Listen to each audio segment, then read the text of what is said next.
Saudara, seringkali dalam kehidupan sehari-hari orang tua mendidik anak-anaknya melalui teladanan hidup dan juga mungkin bahkan melalui disiplin. Saya sebagai orang tua yang memiliki anak-anak juga acap kali pada waktunya jika itu saya pandang perlu, saya juga mendisiplin anak-anak saya. Di samping juga harus memberikan keteladanan. Saudaraku, hubungan kita dengan Tuhan juga Alkitab menggambarkan sebagai hubungan keluarga. Sebagai orang-orang yang sudah ditebus, sebagai orang-orang yang sudah diadopsi, kita punya hak untuk memanggil Allah itu Bapa kita. Nah, Bapa di surga juga sering mendidik kita, apakah itu melalui firman-Nya atau juga peristiwa-peristiwa yang diizinkan untuk kita alami.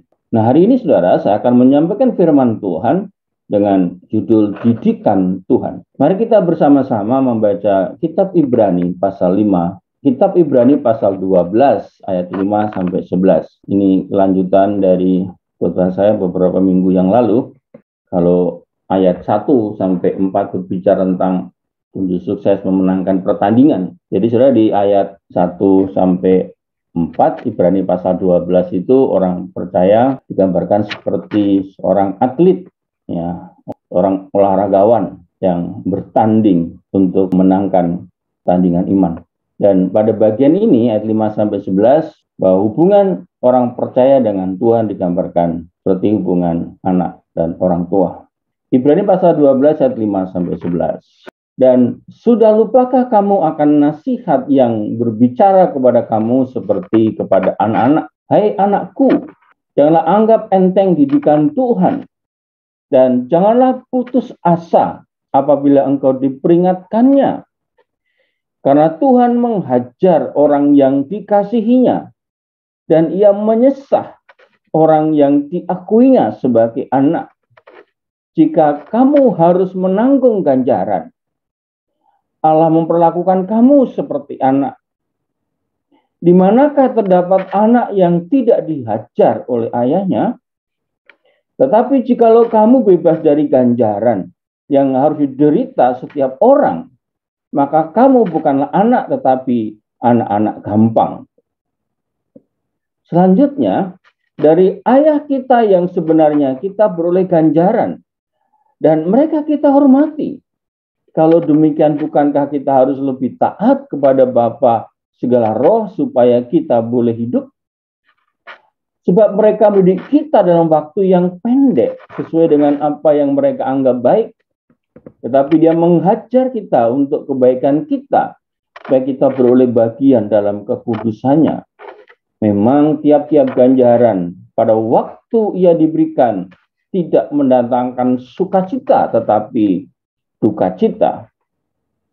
Tetapi kemudian ia menghasilkan buah kebenaran yang memberikan damai kepada mereka yang dilatih olehnya.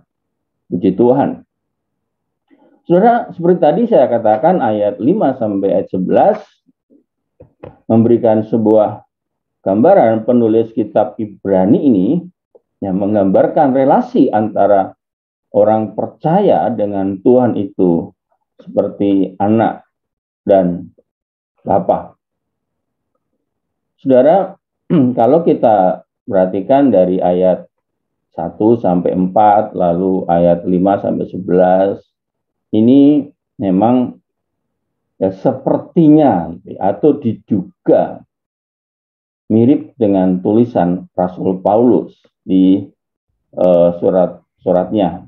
Makanya ada orang yang mengatakan atau menafsirkan bahwa surat Ibrani ini ditulis oleh Rasul Paulus karena ada kemiripan pola. Ya, walaupun ini masih menjadi sebuah perdebatan, ada yang mengatakan Petrus, ada yang mengatakan itu Hermes dan lain sebagainya. Tetapi saudara, saya percaya bahwa kitab Ibrani ini ditulis oleh seseorang yang mendapatkan wahyu dari Allah dan juga ilham dari Allah pada waktu menulisnya. dan itu hanya Tuhan yang tahu siapa orangnya. Saudaraku yang dikasih Tuhan, dari teks tadi kita akan belajar apa sih alasan Tuhan mendidik kita. Apa alasan Tuhan mendidik kita? Kita perhatikan ayat 5 sampai dengan ayat yang ke-8 tadi. Pada bagian ini berbicara tentang mengapa Tuhan mendidik kita. Alasannya apa? Saudaraku yang dikasih Allah, di ayat 5 sampai ayat 8 ada istilah yang menonjol. Tentu bukan yang sampai ayat 8 sampai ayat 11-nya. Ada istilah yang paling menonjol menjadi kata kunci dalam bagian ini, yaitu adalah kata didikan. Kata didikan ini diterjemahkan dari bahasa Greka, paideia. Ini menunjuk kepada proses seorang anak yang sedang didewasakan. Jadi kata didikan atau paideia menunjuk kepada seorang anak yang sedang didewasakan atau seorang anak yang sedang masuk fase proses didewasakan. Nah, kata yang termasuk dengan gagasan proses pendewasaan anak itu adalah meliputi kata disiplin, kata latihan, pukulan, atau kalau dalam teks kita diterjemahkan dengan ganjaran, menyesah, dan juga penderitaan. Itu kata-kata yang memiliki gagasan ide atau ide yang sama dengan kata paideia, proses pendewasaan anak. Jadi istilah didikan Tuhan ini adalah proses di mana Tuhan sedang mendewasakan kita. Ya, sarananya bisa macam-macam ya. Artinya bisa segala sesuatu yang Tuhan izinkan untuk kita alami.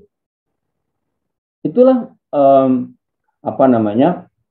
yang dipakai oleh Tuhan untuk memproses kita supaya menjadi anak-anak yang makin dewasa dan makin dewasa. Ya, seperti gagasan dari kata paideia tadi, mungkin itu bisa berupa disiplin, didikan itu bisa berupa latihan-latihan, bisa berupa itu pukulan, bahkan bisa juga itu berupa penderitaan. Nah, alasannya apa? Allah mendidik kita. Yang pertama, saudara, karena kita dikasihi Tuhan. Tuhan mendidik kita. Tuhan memberikan didikan kepada kita. Tuhan membawa kita dalam proses pendewasaan karena Tuhan mengasihi kita. Perhatikan ayat 6, bagian yang pertama. Tuhan menghajar, Tuhan menyesah, memukul, ya, mendisiplin orang yang dikasihinya.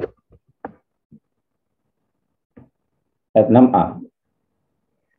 Didikan Tuhan, apapun wujudnya, apapun bentuknya, apapun sarananya,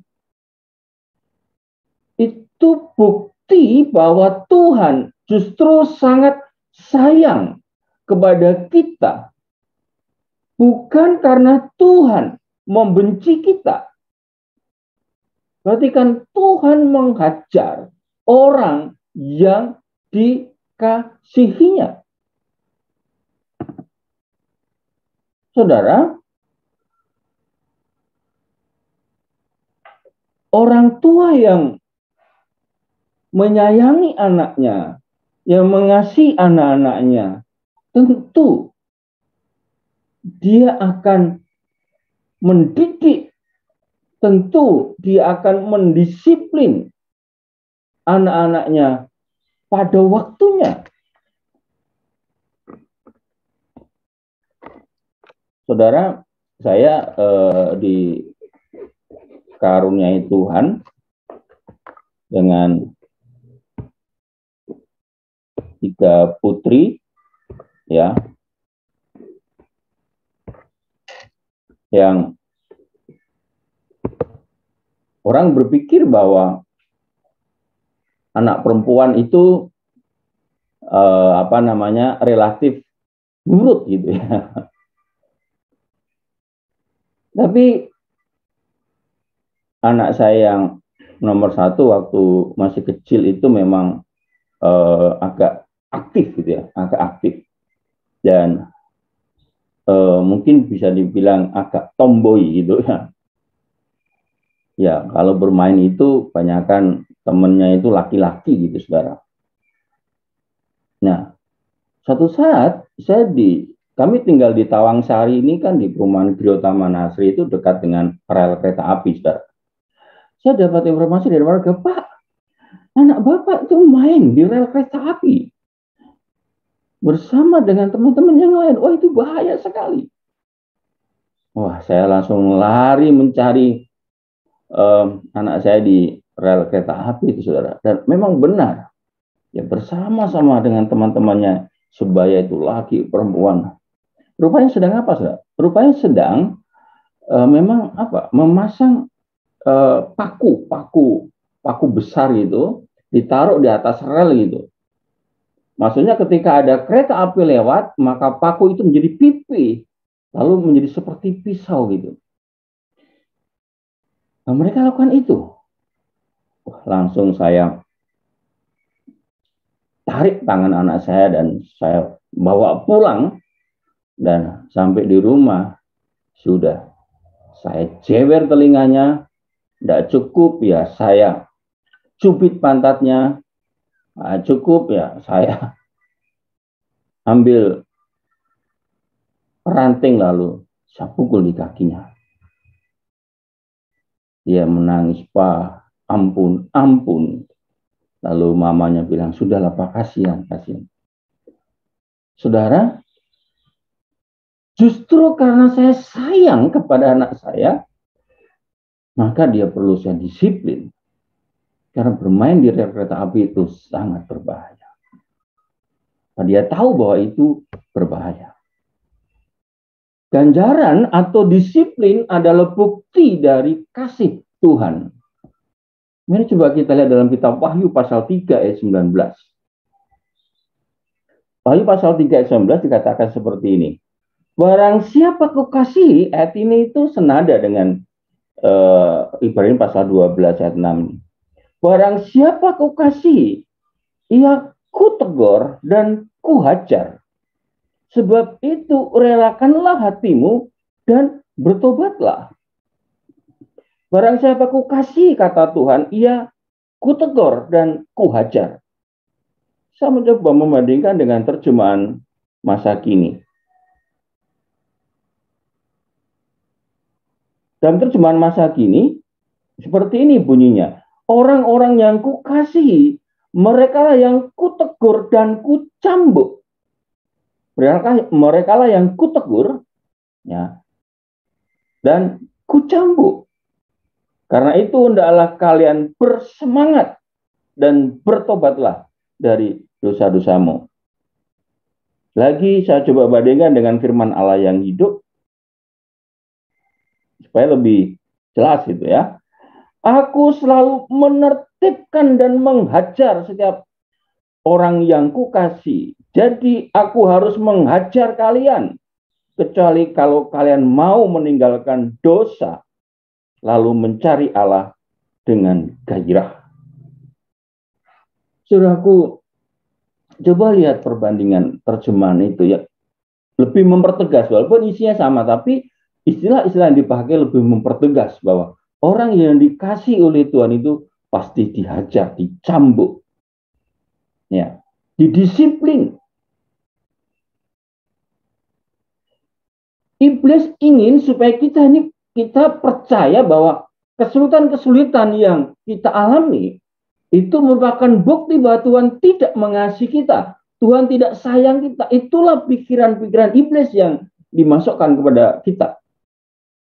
Padahal yang benar adalah justru melalui didikan, melalui disiplin itu, Allah sungguh-sungguh, Tuhan sungguh-sungguh sayang kepada kita. Karena Tuhan sayang kepada kita, maka Tuhan menghajar atau mendisiplin kita. Seperti saya mengasihi anak saya tidak mau anak saya mengalami celaka.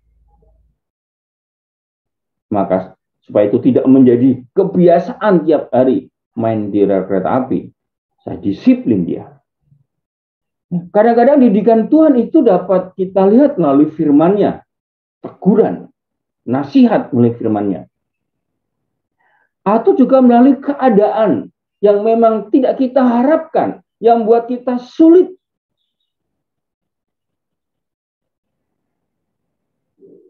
Itu wujud dari kasih sayang Allah.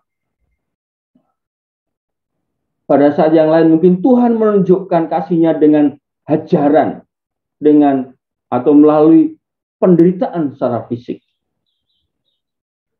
Ini semua dilakukan oleh Bapa kita di surga karena kita sangat dikasihi. Lalu alasan yang kedua, saudara, Allah mendidik kita, Allah mendisiplin kita.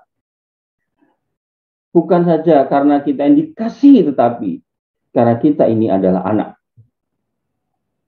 Perhatikan ayat 6b dan 7a. Dan ia menyesah orang yang dikasihinya sebagai anak. Dan ia menyesah orang yang diakuinya sebagai anak. Jika kamu harus menanggung ganjaran, Allah memperlakukan kamu seperti anak. Sudah, saya rasa teks ini jelas, teks ini clear. Kenapa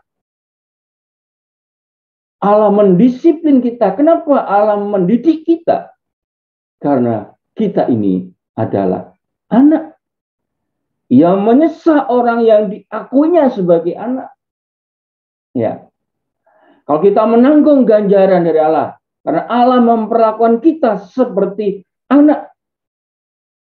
Dalam Kasana, bahasa Yunani, kata anak itu ada 3 istilah yang dipakai. Umumnya ada 3 istilah yang dipakai.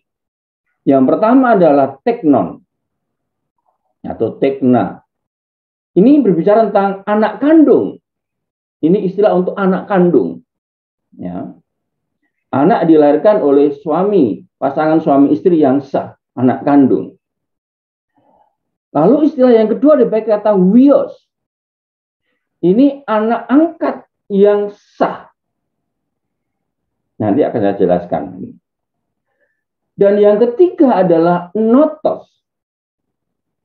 Ini anak yang lahir dari seorang wanita yang belum menikah.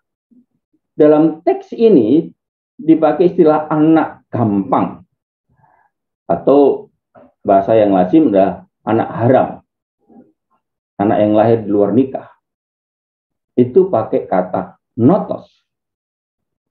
Sudah, dari ketiga istilah anak ini yang digunakan dalam teks kita adalah kata huios. Bukan teknon, apalagi notos, tapi kata huios. Ini artinya apa? Allah mendidik kita karena kita ini adalah anak-anak sah dari Tuhan.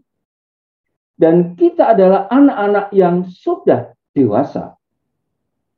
Dari kata huios itu juga menunjukkan bahwa anak-anak yang sudah dewasa. Ya, bukan baby lagi, bukan bayi. Orang tua yang berulang-ulang memberi ganjaran kepada seorang anak yang masih bayi, ya pasti akan dipandang sebagai orang tua yang kejam. Ya. Dan orang tua yang tidak mendisiplin anak-anaknya yang sudah dewasa tentu akan dinilai orang tua yang tidak tegas dan tidak sayang kepada anak-anaknya. Saudaraku, Tuhan telah mengadopsi kita, mengangkat kita menjadi wiosnya yang sah sebagai ahli waris kerajaan surga. Itulah sebabnya Tuhan punya hak untuk mendidik kita. Tuhan punya hak untuk mendisiplin kita. Mari kita melihat dalam kitab Roma pasal yang ke-8, saudara. Roma pasal 8 ayat 14 sampai 17. Roma pasal 8 ayat 14 sampai 17. Semua orang yang dipimpin Roh Allah adalah anak Allah. Kita semua adalah anak-anak Allah. Karena Roh Allah berdiam di dalam hati kita, dimeteraikan dalam hidup kita, menjadi tanda yang sah, menjadi tanda kepemilikan yang sah bahwa kita ini adalah anak-anak Allah. Ayat 15, sebab kamu tidak menerima roh perbudakan yang membuat kamu menjadi takut lagi, tetapi kamu telah menerima roh yang menjadikan kamu anak Allah. Kita telah menerima roh yang menjadikan kita anak Allah, yaitu Roh Kudus. Oleh roh itu kita berseru, ya Abba, ya Bapa. Roh itu bersaksi bersama-sama dengan roh kita bahwa kita adalah anak-anak Allah. Ayat 17, dan jika kita adalah anak, maka kita juga adalah ahli waris. Maksudnya orang-orang yang berhak menerima janji-janji Allah, yang akan menerimanya bersama-sama dengan Kristus, yaitu jika kita menderita bersama-sama dengan Dia, supaya kita juga dipermuliakan bersama-sama dengan Dia. Jelas Rasul Paulus dalam Roma pasal 8 ini, bahwa status kita ini adalah anak yang sah, wios yang sah dari Bapa di surga. Buktinya apa? Ada meterai Roh Kudus. Itu menjadi tanda adopsi yang sah bahwa kita ini adalah anak Allah yang sah. Dan dikatakan tadi, kita ini adalah ahli waris kerajaan surga. Jadi, ya sudah semestinya, saudara, Allah punya hak untuk mendisiplin kita. Karena kita ini adalah pewaris kerajaan surga. Nah, saudara, menurut ketetapan hukum Romawi, ya, hanya anak sah atau wios tadi yang mempunyai hak untuk menerima warisan. Kalau anak tersebut tidak diangkat secara sah, secara hukum menjadi wios, ini dalam ketetapan hukum Romawi, ya saudara. Sekalipun orang tuanya menikah secara sah, ya, tapi kalau anak itu tidak diadopsi atau tidak diangkat menjadi wios, maka anak tersebut tidak mempunyai hak untuk menerima warisan dari orang tuanya. Sekali lagi, ini adalah budaya hukum Romawi. Kalau di kita orang percaya, yang namanya warisan itu ya dibagi rata, ya dibagi rata. Tapi kalau di keyakinan yang lain, ya anak laki-laki mendapat lebih banyak porsinya daripada anak perempuan. Alasannya apa? Karena anak perempuan nanti akan mendapat harta warisan dari suaminya. Jadi anak laki-laki mendapat warisan lebih banyak. Itu kalau di keyakinan yang lain. Kalau di Kristen umumnya ya adil, ya. Tapi dalam konteks hukum Romawi, hanya anak yang diangkat secara sah sebagai pewaris, jadi wios, itu yang punya hak untuk mewarisi harta orang tuanya. Saudaraku, kita ini adalah huios dari Allah. Karena kita adalah anak-anak yang sah dan mempunyai hak sebagai ahli waris, maka kita harus siap menerima kesusahan yang kita alami sebagai didikan dari Allah Bapa kita. Ini penting untuk kita pahami bersama-sama, saudara. Kita dididik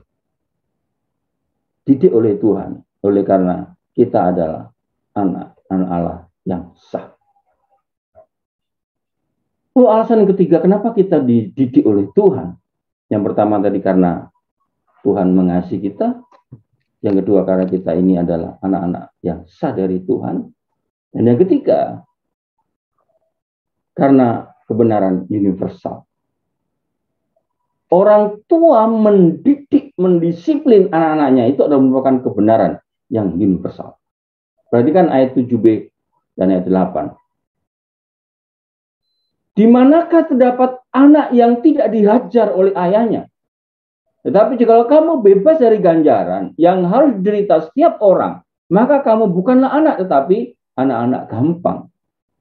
Mendisiplin anak itu merupakan budaya atau naluri orang tua di belahan bumi manapun, di suku manapun, walaupun mungkin versinya berbeda-beda, bentuknya berbeda-beda, modelnya berbeda-beda, tapi intinya dimanapun mendidik anak itu adalah kebenaran universal.